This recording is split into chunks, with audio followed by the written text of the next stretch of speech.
So we're not fans of that, but are we fans of the fan? See, it's easy. It's easy. The fan, then, or a platonic fatal attraction with baseball. Naturally, that's a rather flippant way of putting it, but it might be enough to quickly give you a flavour of Tony Scott's 1996 thriller. Robert De Niro's Gilles Renard is a die-hard San Francisco Giants fan, a knife salesman, and a lousy father. After abandoning his primary school-age son at Candlestick Park to rush to a career-crucial sales meeting, which he misses, Gil in short order loses his job, his son, and his mind. Kept from his son by a restraining order, he turns his attentions instead to the Giants' new star signing, Bobby Rayburn, Wesley Snipes, and begins to stalk him. Yay!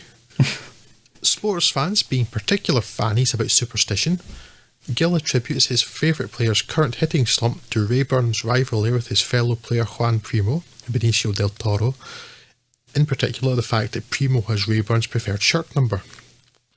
Gil confronts Primo in a hotel steam room, and when he refuses to give up the number, Gil kills him. To death? A fickle Candlestick Park crowd boos Rayburn in the aftermath of his teammate's death, but when he starts hitting again, he's suddenly their favourite son all over. Only Gil is displeased this time, as he thinks it's due to him, and, well, maybe a little gratitude wouldn't go amiss. Spending a lot of time near Rayburn's beachfront house, Gil is present when the baseball player's son gets into trouble in the ocean and rescues him.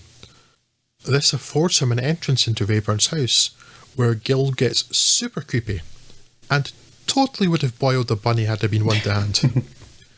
Dissatisfied that he's still not getting the thanks he believes he deserves, Gil snatches Bobby's son and holds him hostage, demanding that the slugger hit a home run for him in that night's game.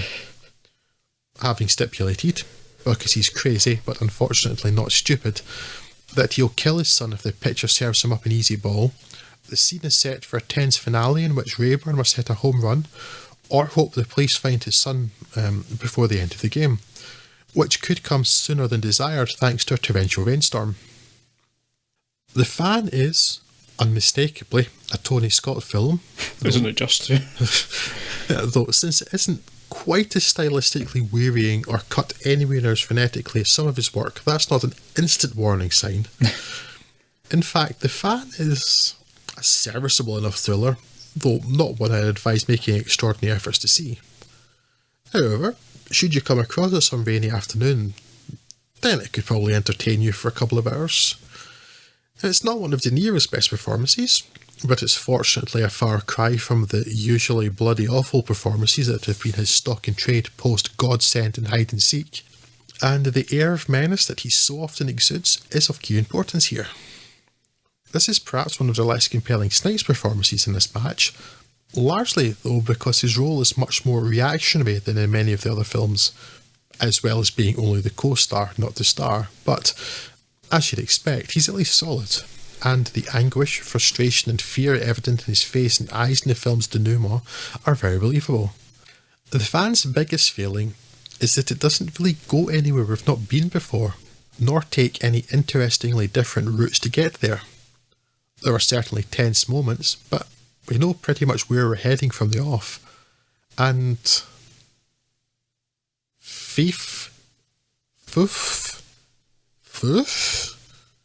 I have no idea how to pronounce this name. I've never seen it in my life or anything like it. It kind of looks like the beginning of Phoenix, so I'll go with Fief Sutton's script, based on a novel by Peter Abrahams, spends little time examining Gil and how he reached this point, and its exploration and critique of the capriciousness of fandom is only of the broadest, most obvious kind. Again though, I found it passable enough, and I don't regret my time with it. I'd just have liked a bit more meat. Kind of like ballpark hot dogs, really. Yeah, again, first time I had seen this one, didn't do a great deal for me. I can kind of see a number of the moving parts that just didn't quite come together in the end. It's sort of going for a kind of, I don't know, halfway between Falling Down and Cape Fear or something like that. You know, it's you can sort of see where it's going for. It just seems like one of these scripts that's somehow attracted a level of talent around it that the script doesn't really support. There's a lot of talent both behind and in front of the camera, and they've all, for the most part, seem to be doing their best, but just none of it really joins up at the end of the day. You're right, it's probably Snipes has the least to do here of any other films. He's fine, but it's mainly the De Niro show, and the script just doesn't really go into enough depth or enough interest about his character or his mental state for this to really make a lot of sense. It seems to be trying to split a lot of its time between him and Snipes' character, but Snipes' character has literally nothing to do apart from he can't hit a ball and then he can hit a ball. And there's not a lot of tension to be had with his character for the most part. He feels a bit sad because he can't hit the ball, whereas other guys, De Niro's character is where all the sort of interesting things should be, and it's sort of glossed over in a number of typically Tony Scottian pacey sequences that don't really give you the actual emotional need for it. Because very much Scott style over substance approach, isn't it? Yeah, I mean, because it's a Tony Scott film, it hammers along quickly enough that it's not a chore to watch the film. There's enough sort of slickness there to kind of get through it, but when you get through it, there's not really a lot of reward or interest there. Yeah, so it does make it hard to recommend. I didn't enjoy it all that much, is all I can say. It's not the worst film, even that was spoken about here. It's serviceable, but nothing particularly outstanding, and definitely not really worth trying to make any effort to track down if you've not seen it. I'm pretty sure I'd seen it once before. I could remember the rainy baseball game quite clearly. Right.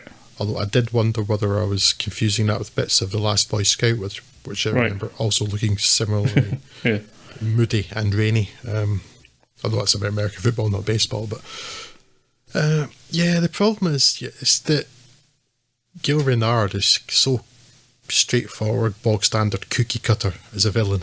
And De Niro, while his performance is fine, he could do this in his sleep. And you compare this to something like his turn as Max Cady in Martin Scorsese's remake of Cape Fear. That's a villain. Yes. This is very much the Diet Coke of it, yeah. Yeah, the off-brand version of it, yeah. So I found it reasonably enjoyable. It's just that there's so little substance there. I want more.